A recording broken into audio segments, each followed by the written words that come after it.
E aí, galera, tudo bem? Vamos começar a falar de República?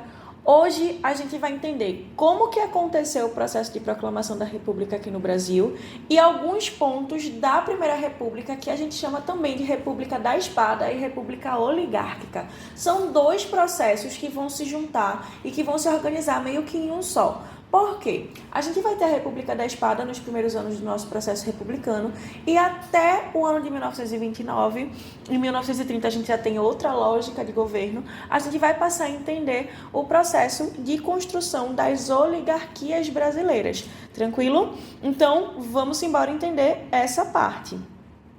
Eu nem me apresentei. Oi, eu sou a professora Thaís Nunes e seja muito bem-vinda à nossa aula. Então, para começar, o que é que levou o Império a chegar a um fim? Gente, esse questionamento é muito importante, porque a gente pode começar a falar de movimento republicano no Brasil desde 1789. 1817, aqui em Pernambuco, a gente teve um movimento republicano e assim por diante. Então, já é uma coisa muito antiga. Mas o que é que vai levar a República a acontecer especificamente naquele momento? Três questões: questão militar, questão escravocrata, questão religiosa. Vamos entender agora de uma por uma. E a primeira coisa que eu quero que você entenda, inclusive isso foi tema da questão, de uma questão do Enem no ano passado, certo? É o seguinte: a gente começa a ter um movimento republicano, obviamente, há muito tempo. A gente começa a ter as noções de república desde que o iluminismo, é mundo, enfim, acontece na Europa no século XVIII. Certo? Mas a grande questão é que no ano de 1873, a gente vai ter a fundação do PRP, que basicamente vai formalizar esse movimento republicano. Um detalhe importante para você que vai fazer prova, para você que vai entrar em contato com certos processos de estudo, tanto em filosofia, como em sociologia, como também em história, é que o PRP vai dar origem e vai ser um dos principais partidos na política do café com leite.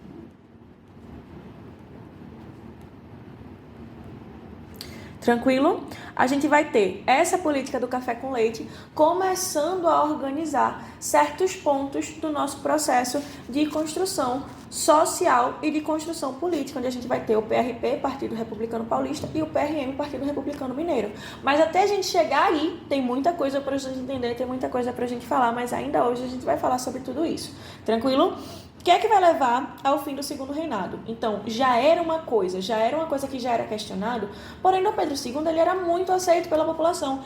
A princesa Isabel, mais especificamente o marido da princesa Isabel, Conde D, não era tão aceito. Por quê? Ele era muito violento, minha gente, era um negócio, tá ligado? Sabe aquela coisa da sua amiga que começa a namorar com embuste? E toda vez que você olha pra cara da sua amiga junto com o embuste, você fica tipo...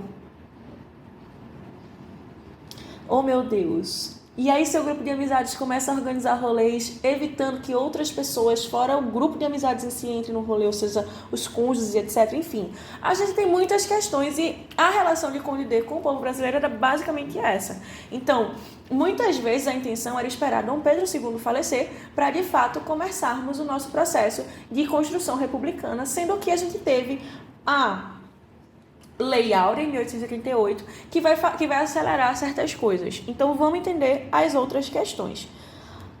A questão militar, como a gente tem o nome, né, vai falar justamente em relação à Guerra do Paraguai e aos militares de baixas patentes, que não vão ter uma valorização muito boa em relação ao governo brasileiro nesse momento. Eles acreditavam que existiam muitas questões que deveriam ser pensadas, e essas questões é justamente o processo dos salários. A população idolatra os militares, mas os militares não tinham boas condições de vida porque não tinham bons salários.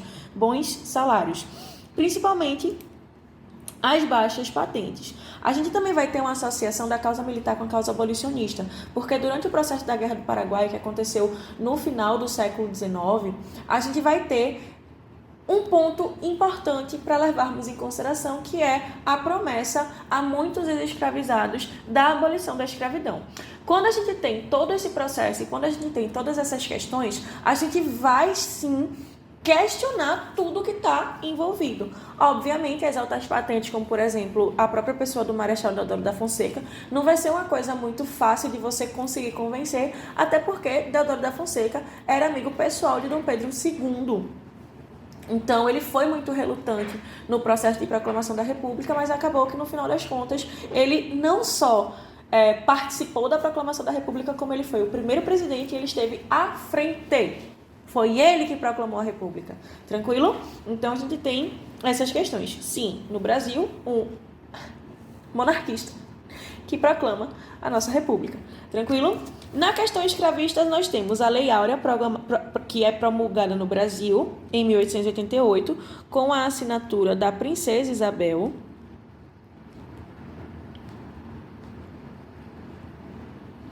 que era regente nesse momento.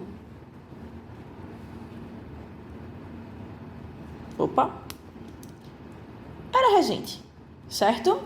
E a gente vai ter também uma questão com o Barão de Cotegipe, porque qual vai ser a grande questão? A gente vai ter, no dia 13 de maio de 88, a declaração da Lei Áurea, então a abolição da escravidão, consequentemente. E essa abolição dessa escravidão não vai ser bem aceita, principalmente para os donos, para os latifundiários, para os donos de grandes números de escravizados, porque eles não vão ganhar indenizações. E aí, o Barão de Cotegipe vai chegar para ele e vai dizer: parabéns, querida, você acabou de redimir uma raça e perder a sua coroa. Por quê? A partir do momento que a gente tem a abolição da escravidão sem nenhum tipo de, como que eu falo, benéficia ao dono desse escravizado, eles vão começar a formar um grupo chamado de republicanos tardios, as pessoas que começam a aderir ao processo republicano após 1888. E essas pessoas que vão começar também a fazer volume e a mostrar e a fortalecer o processo de construção da República Brasileira. Tranquilo? Eles vão passar a apoiar esse movimento republicano após a Lei Áurea. Tranquilo? E por último, a questão religiosa. Gente, a gente não tinha mais o governo de Dom Pedro com apoio nem dos militares, nem dos conservadores e agora nem dos católicos, que eram uma grande quantidade de pessoas. Por quê? Lembra que eu falei do beneplácito régio? O beneplácito régio é justamente aquele negócio que vai dizer que toda bula papal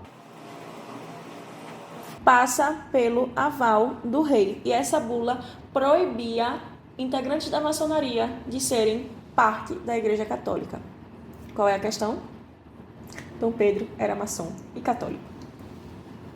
Olha que massa. O nome dessa bula é Bula Syllabus. E aí a gente começa a entrar em uma problemática. Por quê? Dom Pedro vai dizer, essa bula não passa, e 2 padres, sempre vai ter um pernambucano nessa história. Um pernambucano e um paraense vão estar fazendo com que essa bula se cumpra. Então, eles vão começar a evitar e a proibir pessoas que eram integrantes da maçonaria de participar das missas e das igrejas que eles chefiavam. Não sei se é mais ou menos essa a expressão, mas vocês entenderam. Esses 2 padres serão presos e isso aí vai gerar uma revolta muito grande na população, porque Dom Pedro mandou prender 2 padres porque eles estavam cumprindo ordens papais. Minha gente, o círculo já está formado. Chegamos em 1889, chegamos no mês de novembro. Na verdade, a proclamação da República estava programada para o dia 20 de novembro, mas foi adiantada em 5 dias, pois começou a haver um boato de que Deodoro da Fonseca seria preso pelo rei por traição. E para evitar isso, ele proclamou a República no dia 15 de novembro e temos aí um feriado. Tudo bom? E aí, gente, o que é que vai acontecer? Muita coisa a ser resolvida. A gente começa o processo da República da Espada e a gente começa a ter algumas questões voltadas à construção do Brasil. O Brasil vai se tornar Estados Unidos do Brasil. E também a gente tem, por exemplo, a formação de símbolos como a bandeira. Nossa bandeira que vai ser verde e amarela, com listras horizontais, com um quadrado azul com estrelas em um dos cantos superiores da bandeira, porque eu não lembro se é o canto direito ou o canto esquerdo, porque eu tenho problemas com direcionamentos. Certo? Mas assim, vocês entendem. Basicamente, a gente vai ter essa primeira parte. Outra parte importante vai ser a questão relacionada a se seremos uma federação ou se seremos uma república centralista. Vai ser organizada uma federação, porém, como Deodoro da Fonseca era um monarquista, a gente vai ter uma perspectiva muito centralista nisso daí, certo?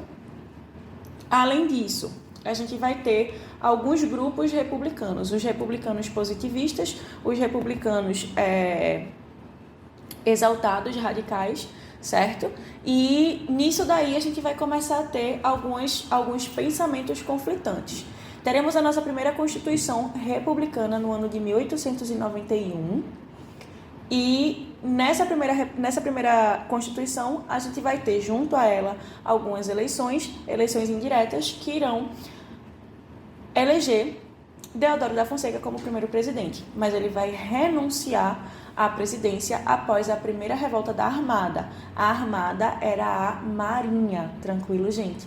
E quando a gente tem essa primeira revolta da Armada, Deodoro da Fonseca vai, com poucos meses de governo constitucional, vai abdicar do seu cargo em favor do vice, que é Floriano Peixoto, certo?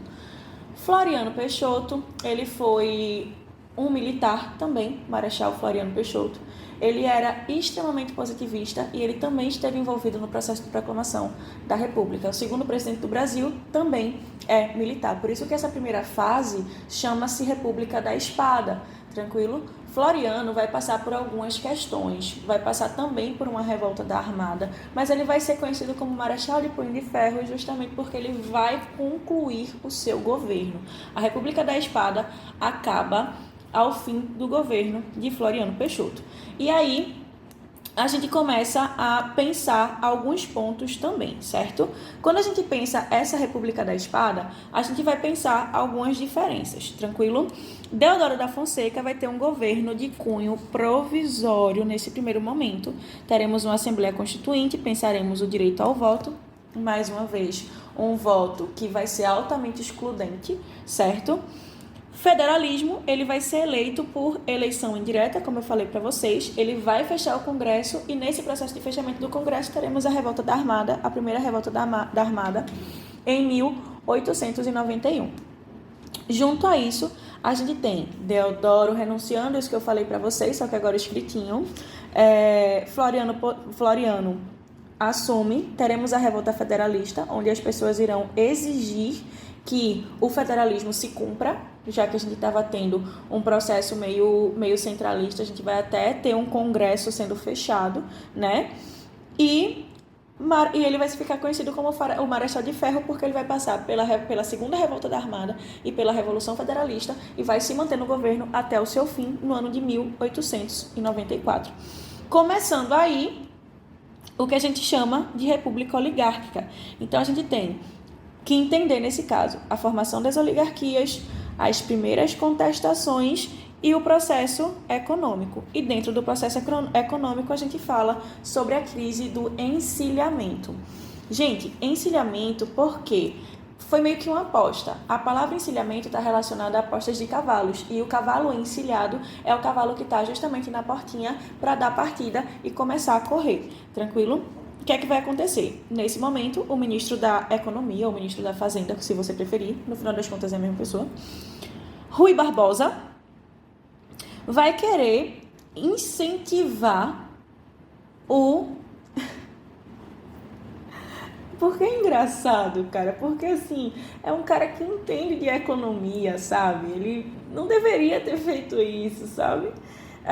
Ele vai, para incentivar a indústria brasileira, ele vai... Oh, Deus. Ai, ai.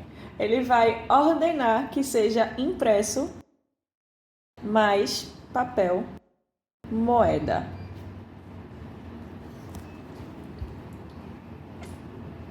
Basicamente, isso vai gerar uma crise de desvalorização sem precedentes da moeda brasileira.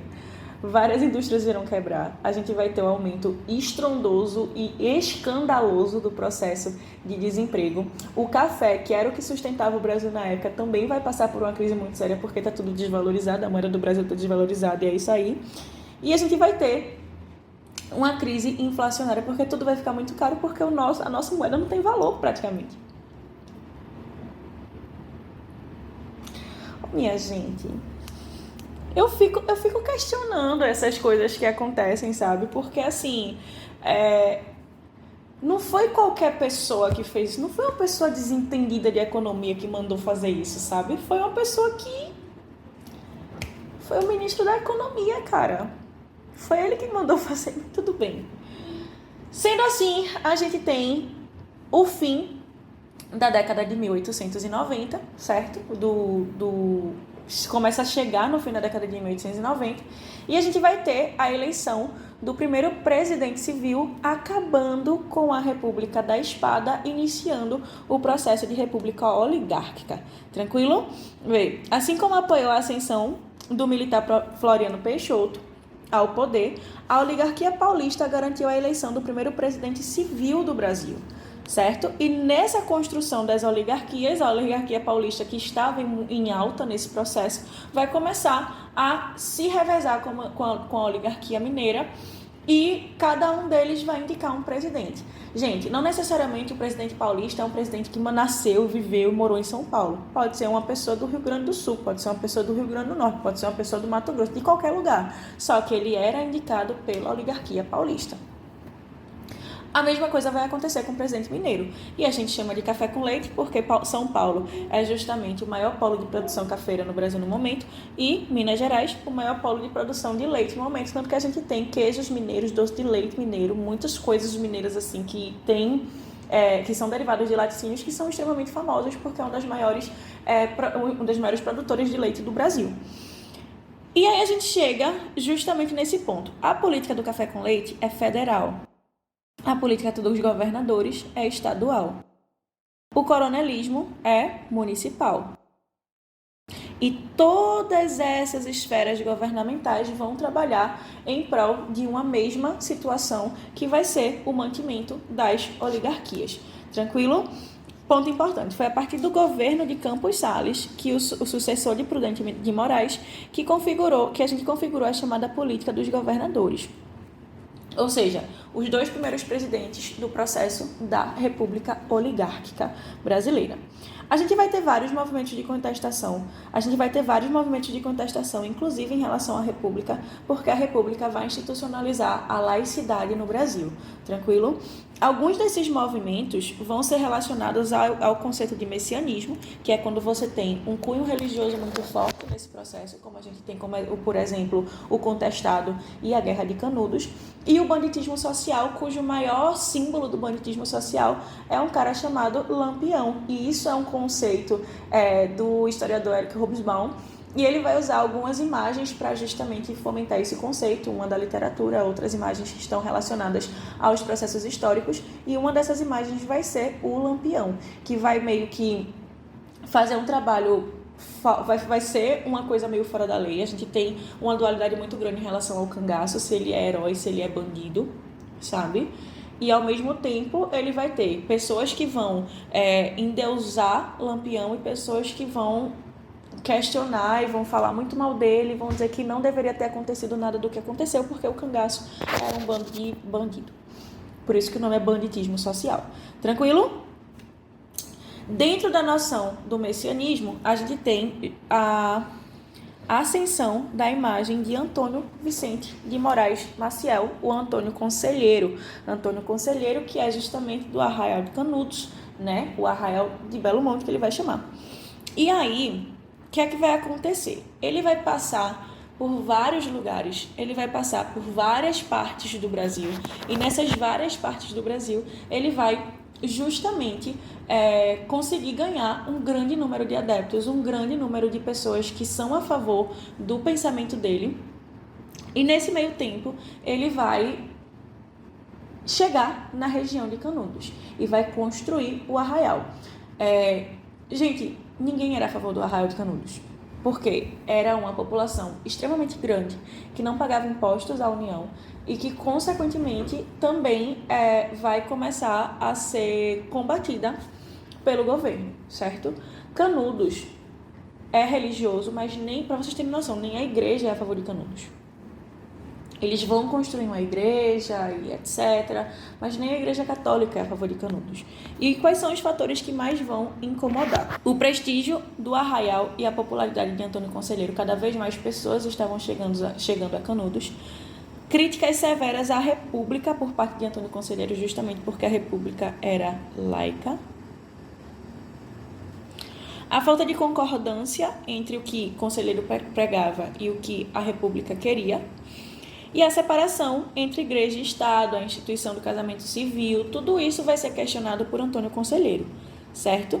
Ele era visto como monarquista e era considerado uma ameaça justamente porque ele tinha muita influência sobre seus seguidores. Agora vamos para o fiasco do governo brasileiro. 3 de 4 expedições. Se a gente precisa de uma quarta, obviamente as 3 primeiras não foram bem sucedidas. Era o exército brasileiro que estava contra o pessoal de Canudos. Eles tinham armas, não Canudos, o exército. Eles tinham um aparato bélico, eles tinham treinamento. E mesmo assim, foram preciso 4 expedições para que o exército acabasse com Canudos. Eu sou muito a favor do discurso de Euclides da Cunha, quando ele fala que foi uma organização e foi uma repressão totalmente desnecessária, porque eram sertanejos, eram pessoas que não tinham estudo, eram pessoas que não tinham condições, que não tinham suporte, vamos dizer assim, para vencer o exército, principalmente quando eles têm, na 4ª expedição, inclusive um canhão, sabe? Então, assim, Euclides da Cunha também não era a favor de Canudos, mas ele concordava que foi desnecessário o que o exército brasileiro fez, certo? Vê só, a 4ª e última expedição enviada a Canudos em junho de 1897 contava com cerca de 8 mil militares e um pesado arsenal de guerra. Minha gente, 8 mil pessoas e um arsenal de guerra simplesmente para combater sertanejos civis. E 15 anos após Canudos, a gente vai ter a Guerra do Contestado. Isso vai ser em 1912, certo? 15 anos após o fim de Canudos. A gente vai ter a imagem desse rapaz aqui, certo? O José Maria. Ele vai ser o líder, certo? Do contestado. E também vai ter uma veia messiânica nisso daí. O contestado vai ser aquela região entre o Paraná e Santa Catarina, que vai ser contestada pelos dois estados. E no final das contas, também vai ter a contestação das pessoas que moravam ali no processo de construção da via ferroviária, certo? Qual vai ser a grande questão nisso daí? As pessoas que moravam lá, elas vão ser desapropriadas para que seja construída a linha férrea. E eles vão dar liberdade para essa empresa começar a construir isso. E o que é que vai levar a acontecer o povoado, né? O pessoal a simplesmente começar a se revoltar contra o governo brasileiro, certo? Em 1912, o monge Miguel Lucena Boaventura, conhecido como José Maria, fundou o Arraial de Taquaruçu, município de Curitibanos, numa comunidade religiosa semelhante a Canudos e conhecida como Monarquia Celeste. Esse povoado foi organizado principalmente por pessoas que foram demitidas da construção da ferrovia e foram expulsas para as terras cedidas pela empresa. Então, de forma muito semelhante, era uma comunidade. No final das contas, o governo brasileiro quis logo no começo, a primeira coisa que eles fizeram foi matar o líder, porque eles viram que só quando Antônio Conselheiro morreu, que de fato conseguiram invadir Canudos, só que o fato deles matarem o líder para diminuir e acabar logo com o conflito não vai adiantar de muita coisa, porque o conflito vai durar até 1916. E José Maria, mesmo tendo sido executado no começo do conflito, ainda vai durar 4 anos, certo? Gente, espero que vocês tenham compreendido essa parte, espero que vocês tenham curtido também. Um beijo no coração de todo mundo, compartilha com seus amigos e até a próxima.